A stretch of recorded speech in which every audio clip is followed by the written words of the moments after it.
We'd had a nice meal, had a bit of a sing-song with the guides and the muleteers, gone to bed at about, 9:30, 10. We were supposed to get up at 4 a.m.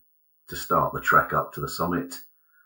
And then obviously, just gone 11 o'clock, we all got woken up by the earthquake.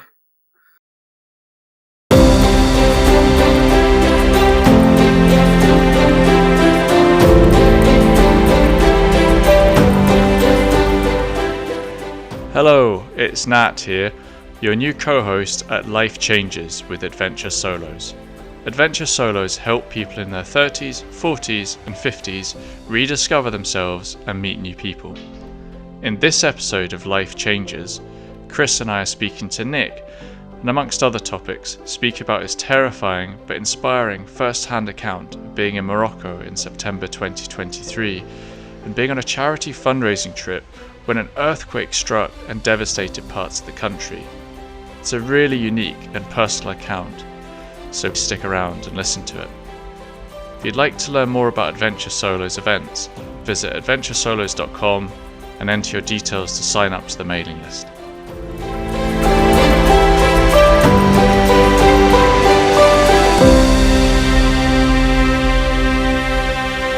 Welcome. I'm Chris from Adventure Solos and host of the Life Changes podcast.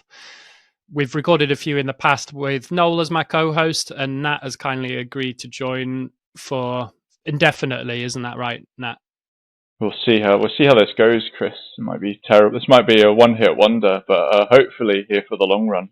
We're excited to chat with Nick today. Nick, I met Chris and Nat when I did the East Highland Way year before last. Bit of a spur of the moment on my part. I was meant to be going sailing, which fell through. So I ended up doing the East Highland Way. I thought, what's the worst that could happen? Met up with a group. There was about 10 of us, I think, who I'd never met before, obviously. And we set off across Scotland. And it turned out to be one of the best things I'd done, to be fair. Really nice bunch of group people. And yeah, had some lovely conversations. And it went from there, to be honest. Perhaps it would be interesting for you to just give us a brief summary of your whole life. Fair enough. So yeah, paramedic, joined the ambulance service 15 years ago after 25 years in the print industry. So late career change, which I've not regretted. Really enjoy the job. It's really good. Married for 26 and a bit years. Unfortunately, wife passed away 8 years ago, which is partly one of the reasons I was on the trip to Morocco, because it was involved with a hospice that looked after her. 2 children, both now left home, both settled. Daughter's getting married next year in Cyprus, so I've got that to look forward to. And son is an environmental economist. I still have no idea what he actually does for a job, but that's his title. Been on a few adventures since my wife passed away. I've done the East Highland Way, the Caledonian canoe trip. Been sailing. I've realised now, I think, that mountains are possibly not my thing. I tried to do Kilimanjaro and got cancelled because of COVID. I did a walk up Cadair Idris, camped overnight, but then fell over coming down the mountain the following day, and then sort of battered my head a little bit. And obviously Morocco was thwarted by an earthquake. So I've decided that possibly mountains I'm giving up on. I might just stick to flat land from now on. Flat water, maybe. Well, yeah, preferably, yes. I've decided, me and my son have signed up to do an Arctic survival expedition year after next in aid of the hospice again. So hopefully we'll complete this one. Wow, that sounds interesting. Go on, what's that then? So we've got 8 days. We do husky sledding, snowshoeing, cross-country skiing, we're doing some ice fishing, and then 3 days of survival, building your own shelter, sleeping out, building a snow hole, sleeping out in it. So quite looking forward to that one. Yeah. Well, what can go wrong? Yeah. Gonna say, as you started telling that, I was like, this sounds like a holiday. You're talking about going snow sledding and snowshoeing and stuff, and then you're like, and then the last 3 days you're like, yeah, we get chucked out in the cold and got to survive.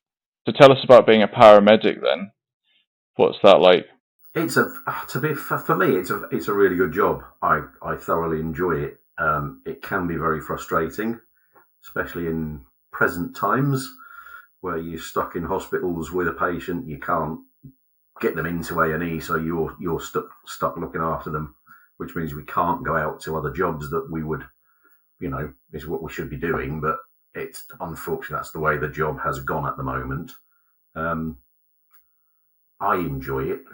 It's every day is different, definitely, and we get to drive around, go into everybody's house, have a look around, and it's thoroughly enjoyable. You get to meet nice people. I've met loads of very, very interesting people. Especially the older generation with some of the things that they've been through. So it's very. For me, it's a really good job. I really enjoy it. Do you feel there's like a typical case or typical day? And I'm sure obviously every case must be different, but does there become a pattern? Like, is there a lot of old ladies that have fallen over, or? We do get a lot of nan downs.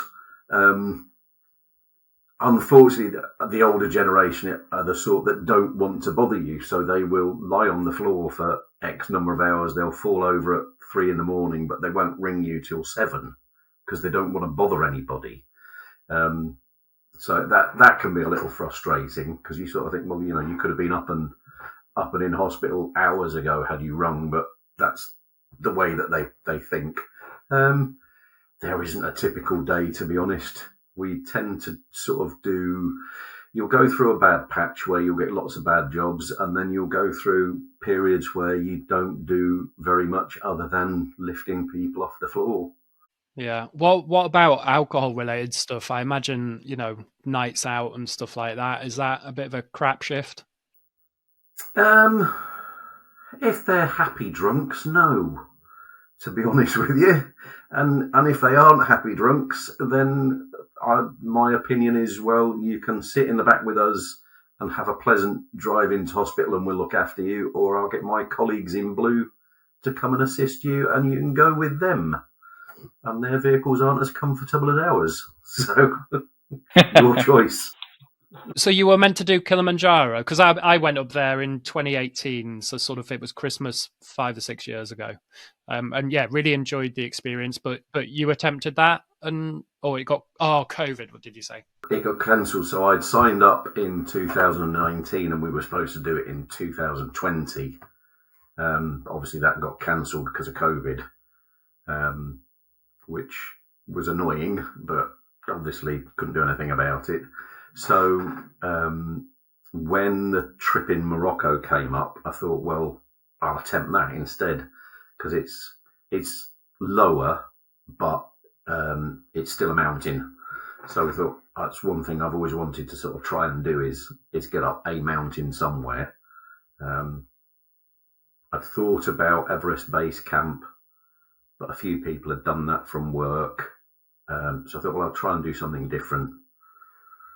So the trip in Morocco came up. It was in aid of the hospice where my wife was cared for. So I thought, yeah, that sounds like a pretty good reason to do it. My son signed up to do it as well. So I thought, well, that'd be nice because he'll be there as well.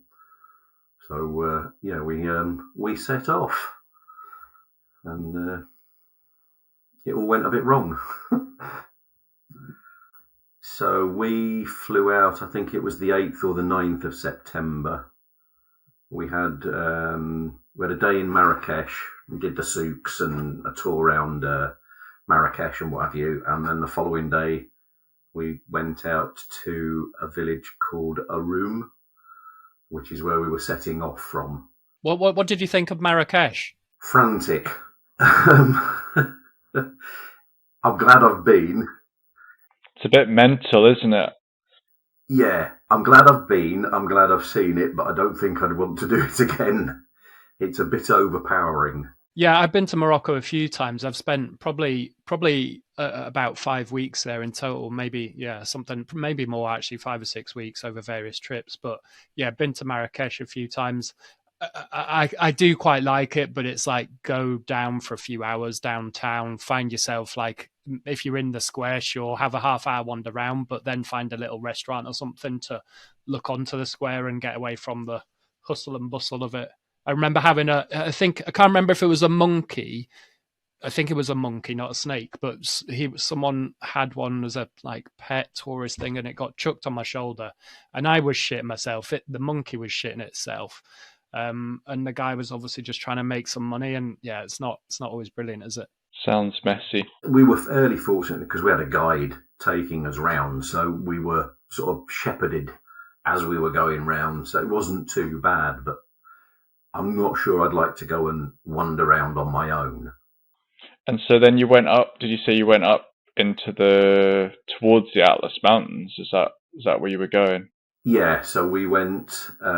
We got taken by bus out to, so say, this village called Aroum, which is where we set off from.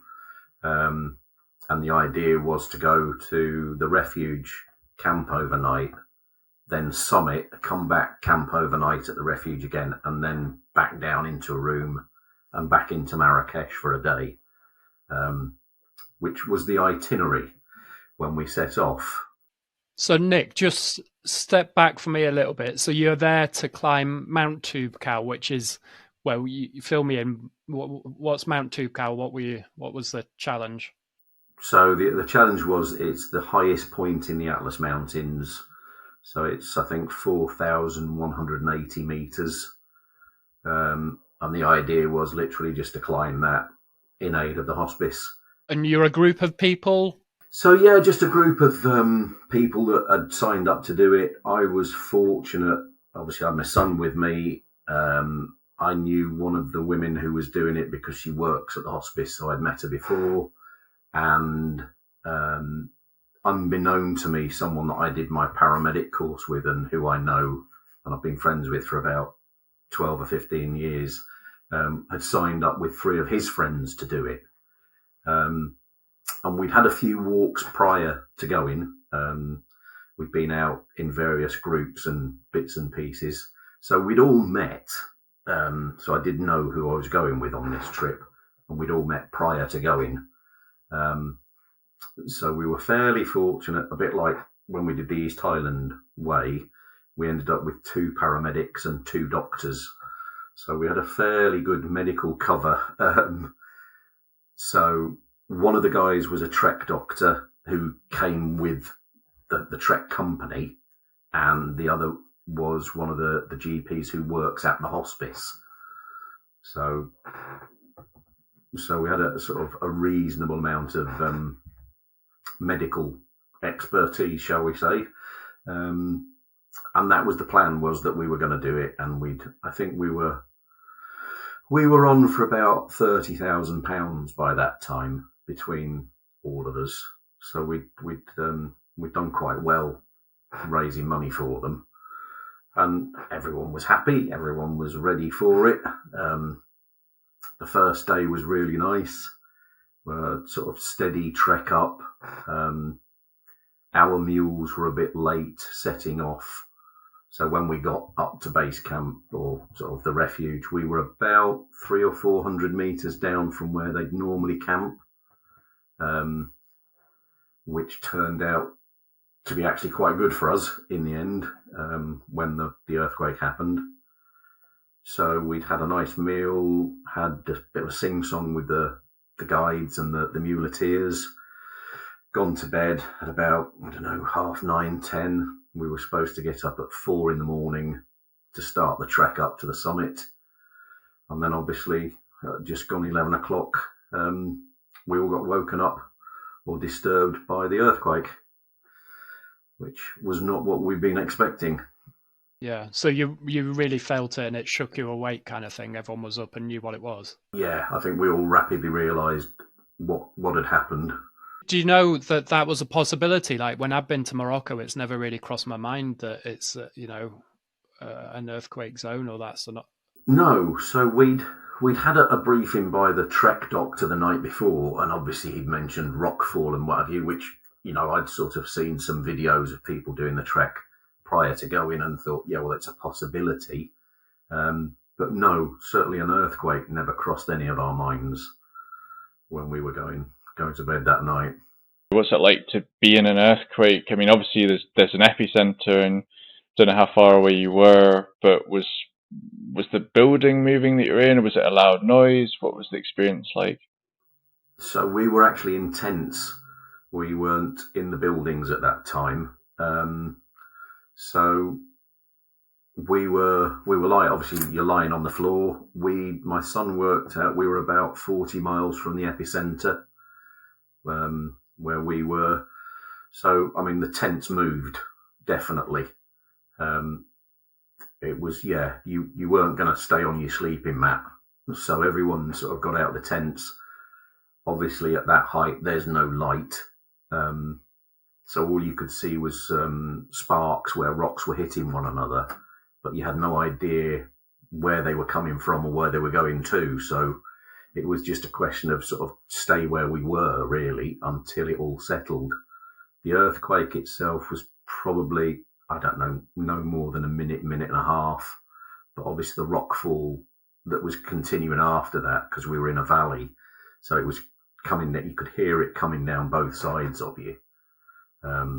But where we were was sort of on a little plateau, so anything coming down had to sort of come back up at us.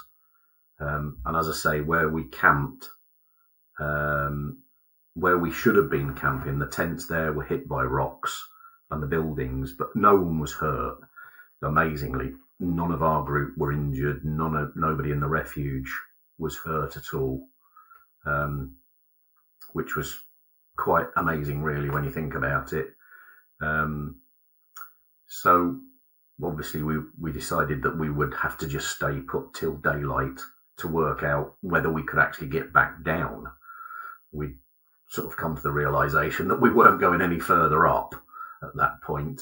Are you in a bit of a spot that you think is a little bit or as safe as it can be, and that's why you're not moving? And if that's the case, what's the atmosphere like? Is everyone scared and on edge, or is it just like, this is what's happening and we're going to sit it out? Oh no, everyone was pretty freaked out by that point. The guides, obviously, again, they had no idea of how to deal with it, because it's not something they've been through either. Because the last earthquake was 60, 70 years at least before this one. So they've dealt with rockfall, I presume, but they certainly hadn't dealt with anything like that. So, but the decision was made that we would be best waiting for daylight, because we'd no idea what the path down would be like. And they thought attempting that in the dark was probably a little bit too dangerous. And we didn't know if there'd be any aftershocks or any further rockfall. So where we were was reasonably safe. There was a few pretty large boulders to sort of sit behind. I actually went back to sleep because I think we were all so tired. Yeah, there was apparently another big landslide at about 3 a.m, which I'd slept through, fortunately. So I didn't feel too bad in the morning when I woke up. But yeah, everyone was I don't think anybody took their shoes off. But the minute and a half sounds like a really long time, Nick. I'm intrigued to hear what that was like, because I would have guessed it'd be like 10 seconds. So a minute and a half must have felt like an awful long time. To be fair, the earthquake itself might not have been the minute and a half, but obviously because of the rocks coming down, everything's still rumbling. So whether that was just the rockfall coming down is hard to say. I know there was a couple of aftershocks, like fairly minor, but you could definitely feel them. But everyone was out of the tents by then, and we were just all sort of sitting around, just reassuring one another, just making sure that everyone was all right. What was going through your head? Surely, the adrenaline must have been flowing, when this minute and a half rock falls, you don't really know what's going on. You realize what's going on. Did you think this could be it for me here? I don't know what's really outside this tent, what's going to fall on me, We did. I was definitely thinking, I don't know whether we're getting down from here. And obviously I had my son with me, so that was a bit worrying because obviously having lost my wife already, I was thinking, well, my daughter's at home, and if anything happens to us two, then she's on her own. She had her own problems because working for the hospice, she was the link between the hospice, the Trek company, and all the next of kin. And apparently she woke up in the morning and just had this message from the Trek company to say, there's been a major earthquake. We have no contact with the group. We don't know what's going on. So apparently she went off at the deep end. I managed to get signal fairly early in the morning. And I managed to get a message to her. I managed to actually speak to her and just reassure her that we were okay, which I think settled her down an awful lot. But obviously she was having to deal, because obviously everyone was contacting her to say, well, what's going on? Where's my relative? So I think she was dealing with a fair bit herself as well. But yeah, I think we were all of the opinion that could be the end of it, that we might not be getting down. After the initial earthquake, you've got what sounds like a very scary situation for the couple of minutes. But then it also sounds like, which I wouldn't have appreciated unless I hear you talk about it, which is that we actually need to get out of this situation. It's not as simple as we've survived it. Did you feel like you were kind of in danger just being where you were? Yes. Yeah. I mean, we walked up to the refuge, which was only sort of 300-400 meters up. That had been hit by rocks. Nick, sorry, what's the refuge? Is this a wooden building or what? No, it's stone. So there's about 2 or 3 stone buildings up there. We chatted to so they've got a constant police presence up there because they like to know who's going up and down, obviously. And their building was hit by a rock, probably the size of a camper van, that had come to rest by their bedroom. And we chatted to one of the guards, and he was like, oh yeah, that just came down during the night. So we came outside, and he was quite blasé about it, to be fair. But when we walked up, so we would have gone up to the refuge and then set off along the path up to, there's like a ridge and a col that goes up, and then Tukul is tucked behind the mountains. And that was just covered in fresh scree. And the guide said that would have been where we were about 5 o'clock in the morning. He said, so if we'd have been on that, you would not have been coming down. You'd have been wiped out because the whole path had just disappeared. And obviously he said, what it's like further up, they will have no idea for quite some time. So yeah, that sort of brought it home to you. And when you saw the rock fall down either side, it was a little bit iffy. Even coming down, there was a few bits where the guides were saying, just don't stop on this point, just keep moving, get down to the lower section, because there was still stuff falling even as we were coming down. So it was a little bit tense. Just going back to that conversation then you had with your daughter when you got through, do you know how long you spoke to her or what you said or anything? It was pretty much 30 seconds, 60 seconds, because I lost the signal. I just reassured her that we were all right, we hadn't been hurt, the whole group was fine, and that we were coming down. So you'd reached out to her, this was the next morning, was it? Yeah, so once it was light enough, one of the guides went down by a mule to see how far he could get and make sure the path was all right. And when he came back, he said, yeah, we can get down to a room, which is where we'd set off from. So we just set off as soon as everyone was ready. We just got everything packed up and left, which was a bit disappointing because we didn't actually even see Tukul because you can't see it from where we were. So We've seen the refuge, which is, something, I suppose. So you saved it for another day, but it sounds like you've maybe been put off climbing up high mountains for life after this experience. Yeah, maybe. I might be giving it a miss. I don't know. When you got down to the town that you started out from, I'm interested to hear, did that sort of sound like salvation, that you're out of this dangerous situation? So when we got down there, Arun itself is pretty much away from major hills or anything like that. There were some buildings that were damaged, and they said, unfortunately, we can't get any vehicles in because the roads are blocked.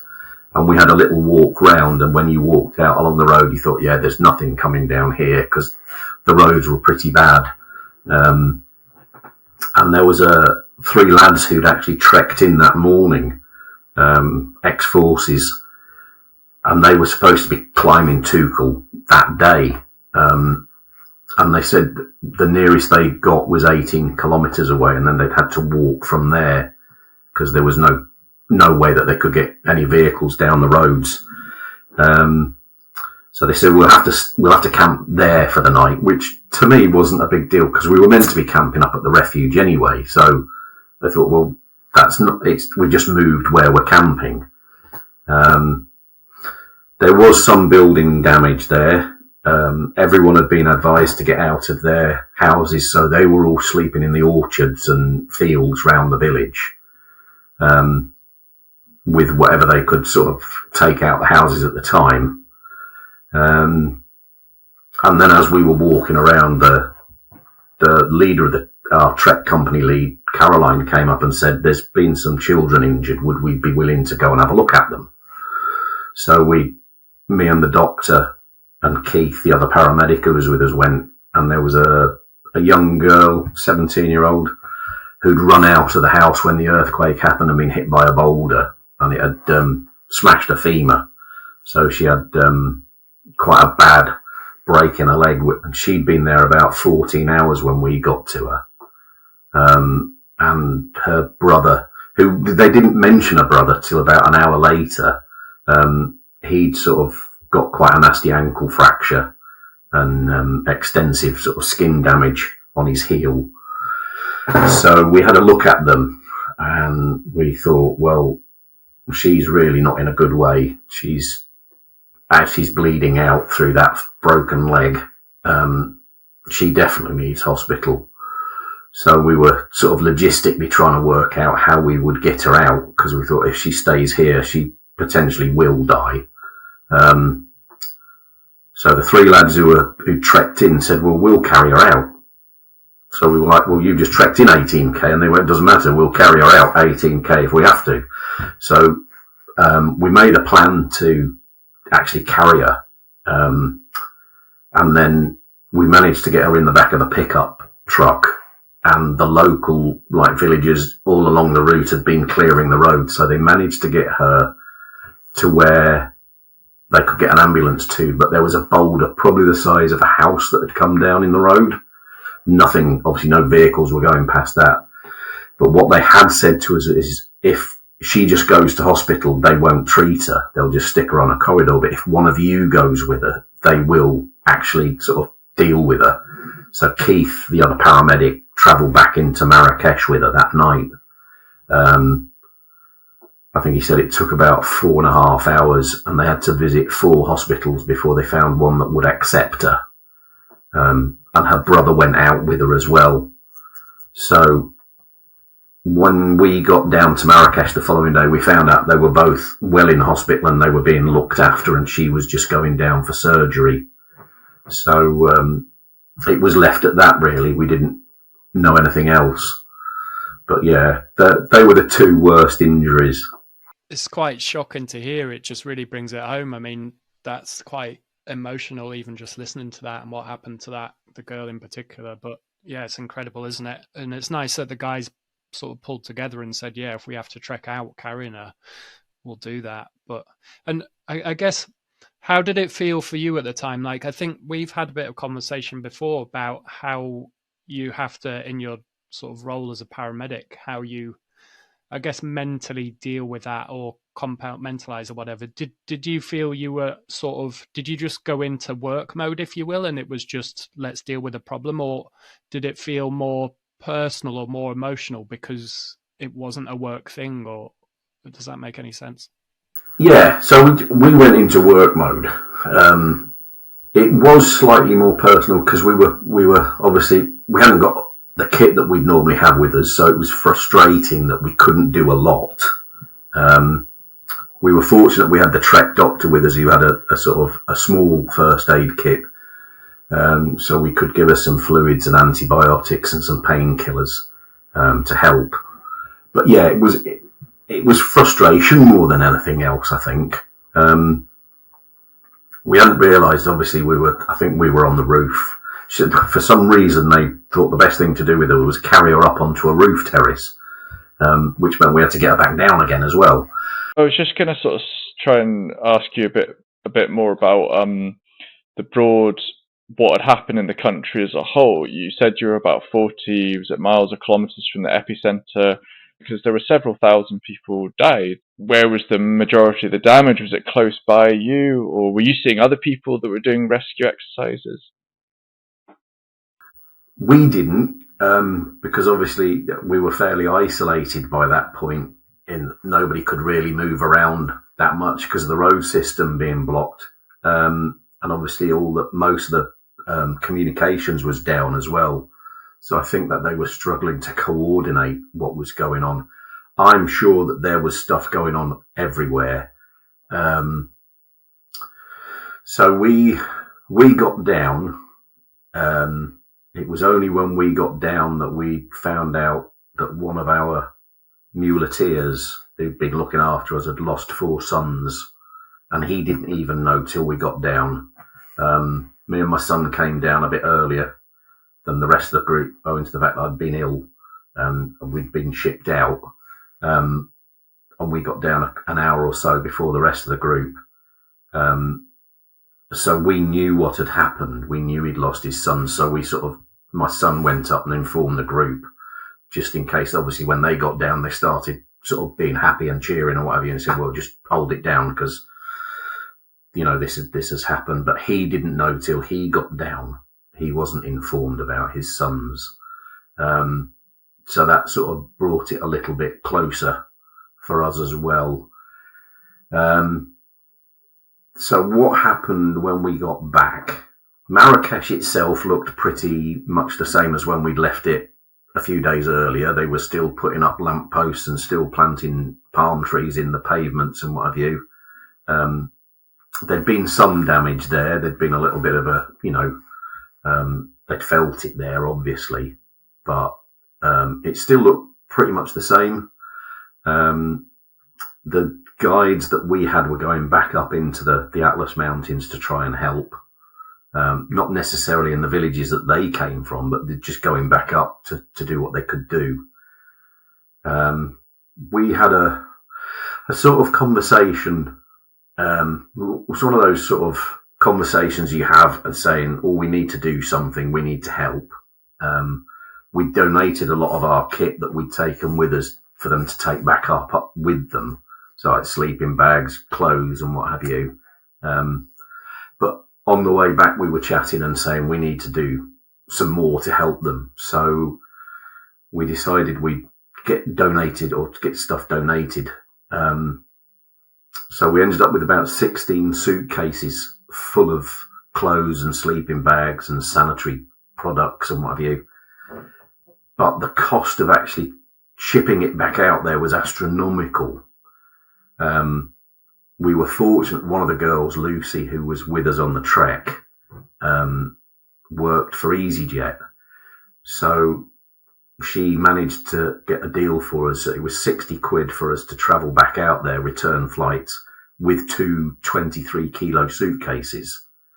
So we said, right, well, we'll organise that. So we went back about 3 weeks later and met up with our guide and went back up with him into one of the villages where he was helping out. which I think had a bit more of an impact on me than the actual event itself, because you see it on the news and you go, oh dear, that's terrible, that must be awful. But when you're actually there and you can taste the dust and smell the smells and see the sights, it brings it home a hell of a lot more. So the village we went up to, there was some buildings left, but they were uninhabitable. So there's 800 odd people living in shelters, which aren't really waterproof. There's about 2 toilets for 800 odd people.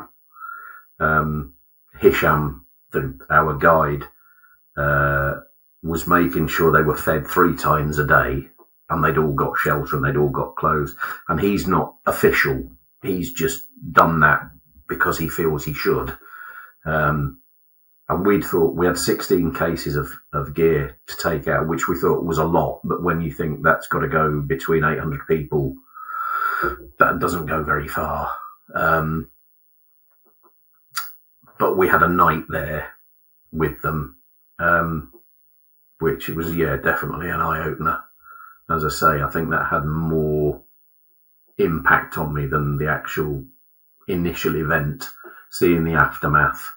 We went down the road, we walked down about 10 minutes or so down the road to the next village, which doesn't exist anymore. It's completely gone.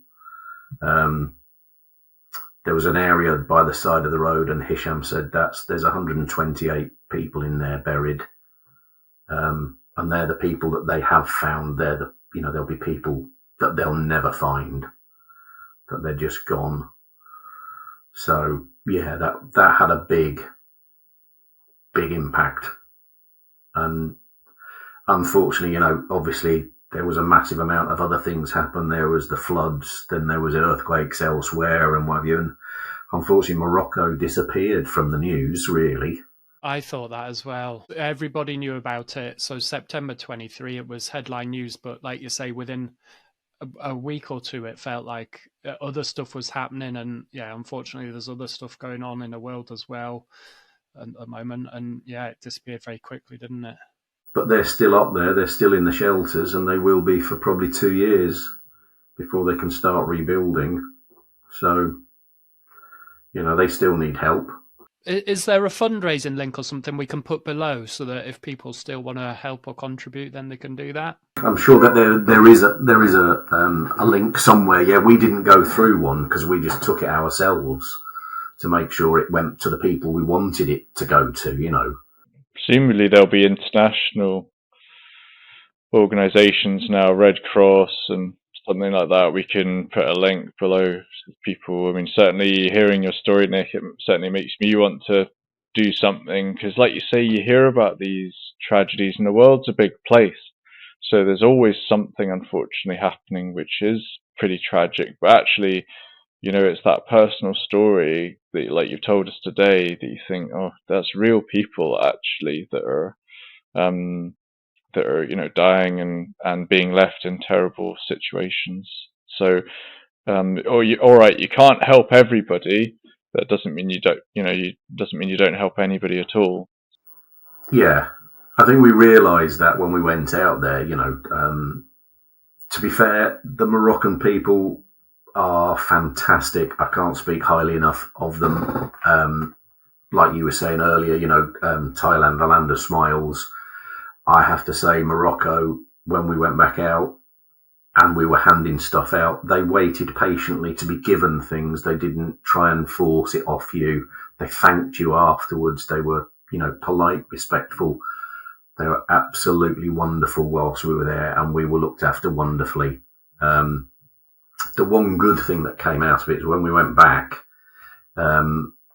we managed to find the girl and the brother that we'd helped. They're at their uncle's house in Marrakesh, and she's walking. So she's had her leg repaired, and she's being looked after. And she's up and around and walking, which is utterly wonderful, knowing that. Did your son go back with you as well when you went back? No, he couldn't. He didn't have any more time off work, stupidly, because he's 26. So we came back from Morocco, I think on the Monday or the Tuesday, And on the Friday, he went and did the Three Peaks over the weekend with his firm in aid of another charity. So he'd already had too much time off work. So yeah, although he didn't manage to get up too cool, he managed to do the Three Peaks over the weekend. So yeah, he was quite happy about that. Have you and your son chatted at all about it? Like, how was he during the whole thing? And obviously it sounds like you got separated when you were looking after the woman or the girl that had hurt her leg. How did you feel that went? We've had a few chats about it. People put things up afterwards on, because we had a WhatsApp group with the people we went with. We've all met up afterwards as well and had a sort of chat and what have you. He seems okay about it. He put something on the chat group afterwards, which made me stop and think. There's no way I can read it out to you. It's a little bit too raw. But yeah, for him, for a 26-year-old to write what he wrote, was quite eye-opening, to be honest with you. But I think that helped him an awful lot, and he got it out in the open as to how he felt. So yeah, I think that was good for him, and everybody's chatted on the group as well, because someone at the time said to us, how do me and Keith deal with things that we see and what have you? And we said exactly how we're doing as a group, which is to talk. If you want to cry. If you would need to laugh. We tend to deal with it with rather dark humour, and laugh about things. But yeah, we have a chat, and we've had chats and what have you, and the hospice has been good, that they've arranged any counselling people might need to deal with it and what have you. So they've really helped as well. Do you think, having, I guess, gone through what you did with your, your family 8 years ago, I guess that was maybe a sort of, in a way, almost a platform where you've got that bond and relationship that then helps to deal with stuff like this a little bit? Definitely, yeah. I know that after my wife passed away, my son and my daughter talked to each other a lot more. They talked to each other about things that they wouldn't talk to me about, which is maybe a good thing. So yeah, but we still chat, definitely we're in contact an awful lot. Obviously my daughter threatened that we were never allowed to go away together again. So, and she wasn't overly impressed when we both said that we'd sign up to do this Arctic Challenge thing as well, but you can't stop doing things, can you? You've got to keep going and do stuff. There's no point in sitting at home. You've got to get out there and do things. Yeah, that's it. You've got to live life. Positive that you were there. Like, all right, you didn't do the challenge that you set out to do, but that's life. Things happen, things change, and you were there to save potentially that woman's leg. Like, that's the bottom line. You've maybe saved her from now. That lady can maybe walk the rest of her life just because you happened to be there. So, all right, you didn't walk up a mountain, but maybe you've done something more important. Yeah, we know something good came out of it at the end of it. We didn't, as I say, we didn't quite complete the task that we set out to do, but we did something else. So we're happy, Will you still have an ongoing link, do you think, with Morocco? Or do you feel like that's kind of, that you've been there and that was an experience and you've done your bit and life moves on to other things and other experiences and helping other people? No, so we're still in contact with Hisham, the guide. We still have regular sort of contact with him, see how he's getting on and things and what's going on. One of the group went out last week and met up with him. So yeah, I think it will be ongoing. I think we will do more stuff. It's just trying to organise it. Obviously, you've got 12 people who have their own lives and what have you, so trying to reorganise something where we could all go and do stuff. We've all said we'd like to finish the trek. Whether we Whether we'll actually manage to do it or not is another matter.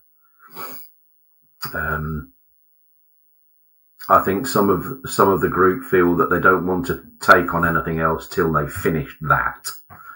Whereas I sort of think, well, that can be done at some point, but there's other things to be going on with as well. You know, there's other things that we can do. So hence why, you know, me and my son have booked up for the Arctic Challenge.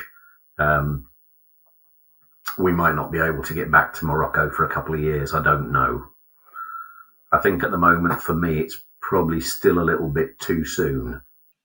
I think that makes sense, doesn't it? As in, it'd be nice if you do this Arctic thing in a couple of years, and then let's say a couple of years after that, and you're sort of a bit more at peace with it, and you can go back and see the progress and see people with their lives re-established. Maybe that's a nicer thing to do, as you say, further down the line. Generally speaking, these adventures that you're signing up to, or experiences, if I can call them that, and what you've been doing with Chris at Adventure Solos, are these things that you thought you would be doing 20 years ago? I'm interested in that. And then also, what would you say to people who perhaps haven't done anything like that? Would you say, I mean, it sounds like you've got a taste for these now. I mean, some people just don't do anything like this. And then you're actually taking them on, and almost sounds like you're making them part of your life. Well, yeah. So I did the East Highland Way with Chris, and I did a couple of day walks afterwards and what have you. I've always sort of thought, well, certainly since the wife passed away, try it. You don't know, you might like it, you know. So the year following her death, one of the guys at work said, I take part in a sailing regatta with the ambulance service. Do you fancy it? We've got a space on a boat. And I thought, well, I've always fancied trying sailing. So I thought, you know, if I don't like it, I don't have to go again. Just go and try it. And I did the same with the East Highland Way as well. You know, I'd never really done anything like that before. And I thought, well, you've got to try these things, haven't you? You know, if you don't like it, don't do it again, but you might.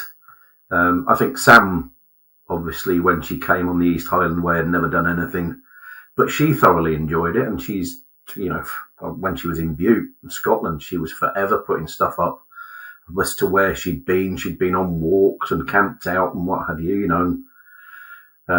We obviously didn't see her on the canoe trip.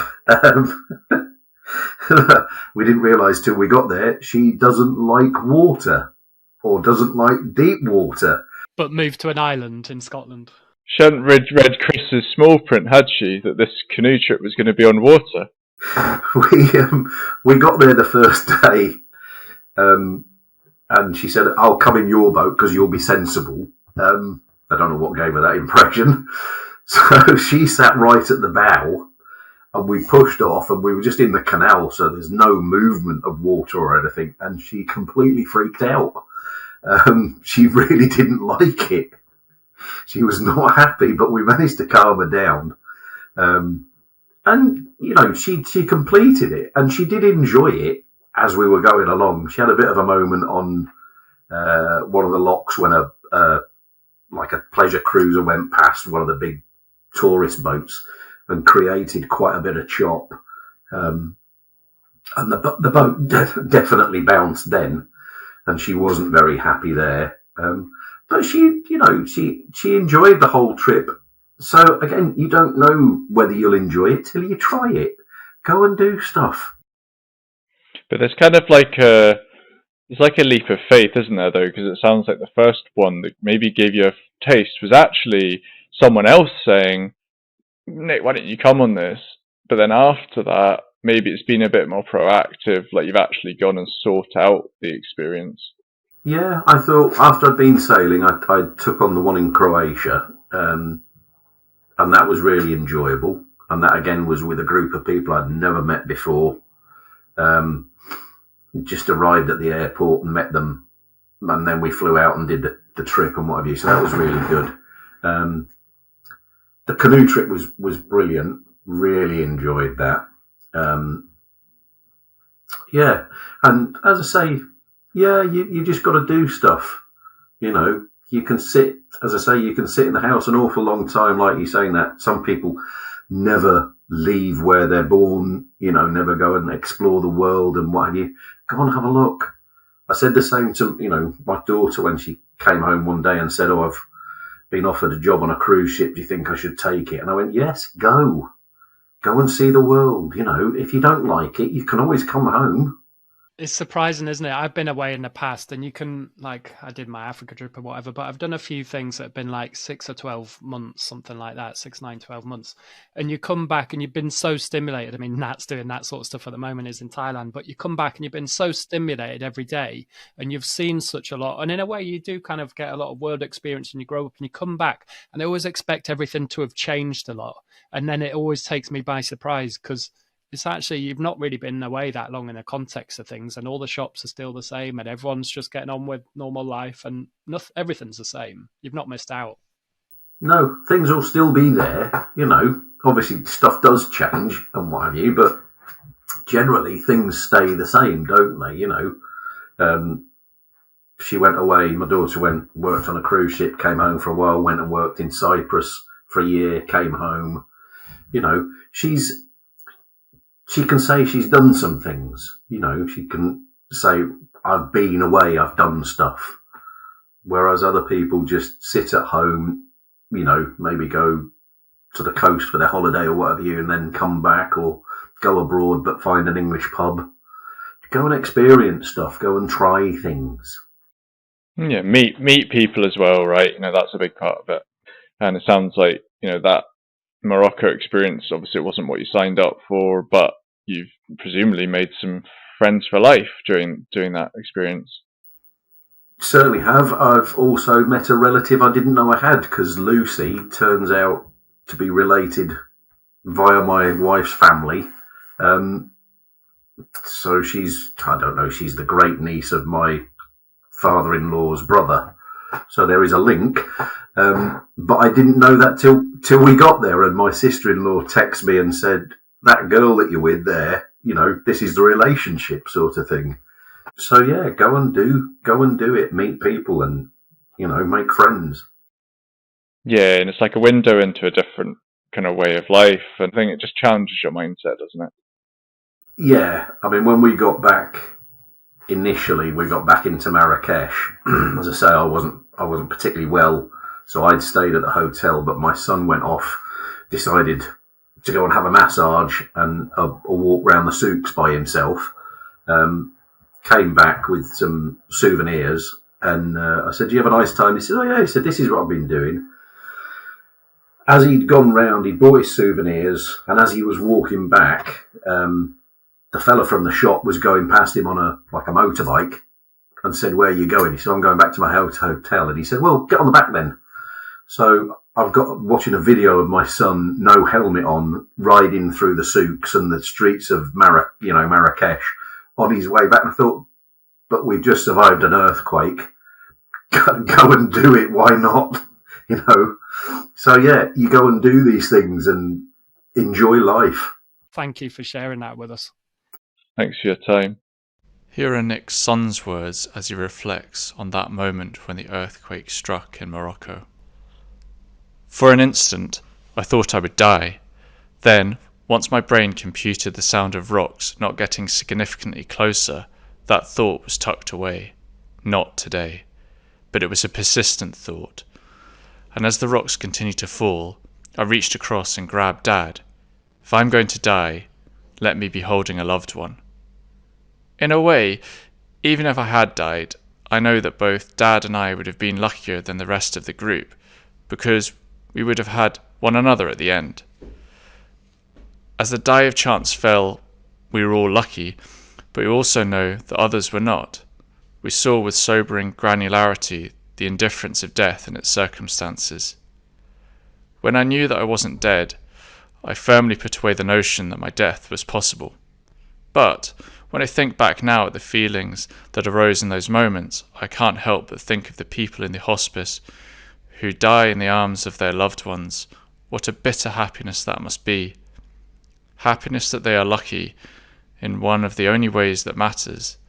sadness at the thought that it all must now end for the ones they will never see again.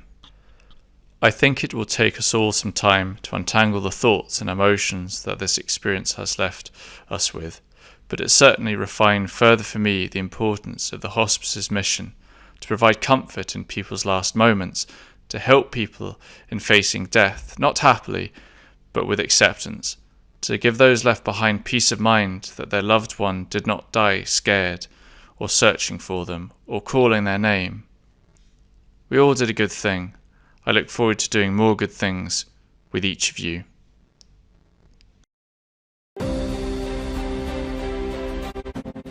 Hey, it's Chris here from Adventure Solos, where we help people in their 30s, 40s and 50s to rediscover themselves and meet new people. If you'd like to find out more about Adventure Solos events, visit adventuresolos.com. That's adventuresolos.com, where you're very welcome to stay in touch by joining the mailing list. So adventuresolos.com and enter your details to sign up to the mailing list.